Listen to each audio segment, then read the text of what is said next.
ఏంటమ్మా అది? మొన్న మనం లాస్ట్ టైం రెస్టారెంట్కి వెళ్ళినప్పుడు ఆప్రికాట్ డిన్నర్ తినిపించినాం కదా, అది ఇంట్లో ఒకసారి ట్రై చేద్దామని చేస్తున్నా. విన్నారుగా ఆప్రికాట్ డిలైట్. నేను కూడా ఫస్ట్ టైం తిన్నానండి రెస్టారెంట్లో, కానీ చాలా అంటే చాలా నచ్చింది. అయితే ఒకసారి ఇంట్లో కూడా ట్రై చేద్దామని చేస్తే చాలా బాగా వచ్చింది. మీరు కూడా చూసి ట్రై చేయండి. 3 స్టెప్స్లో ఈజీగా చేసుకోవచ్చు. ముందుగా ఒక 100 grams ఆఫ్ ఆప్రికాట్ని తీసుకొని ఓవర్ నైట్ సోక్ చేయాలి.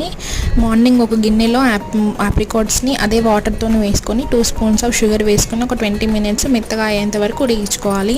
చల్లారిన తర్వాత మెత్తగా మిక్సీ పట్టుకోవాలి. సెకండ్ ఇంగ్రీడియంట్ వచ్చేసి కస్టర్డ్ మిల్క్. కస్టర్డ్ మిల్క్ అందరికీ తెలిసే ఉంటుంది. ఒక చిన్న కప్పులో కొన్ని పాలు పోసి 2 cups ఆఫ్ కస్టర్డ్ పౌడర్ వేసి మరుగుతున్న పాలల్లో పోసుకొని మంచిగా మిక్స్ చేసి కొంచెం థిక్నెస్ వచ్చాక స్టవ్ ఆఫ్ చేయాలి. నెక్స్ట్ ఫ్రెష్ క్రీమ్లో 2 స్పూన్స్ ఆఫ్ షుగర్ పౌడర్ వేసుకొని మంచి కన్సిస్టెన్సీ వచ్చేంత వరకు మిక్స్ చేసుకోవాలి. స్పాంజ్ కేక్తో వీడియోలో చూపిస్తున్నట్టుగా లేయర్ బై లేయర్ చేసుకొని 3 hours ఫ్రిడ్జ్లో పెట్టుకొని తింటే సూపర్ ఉంటుంది. Like, subscribe and thank you.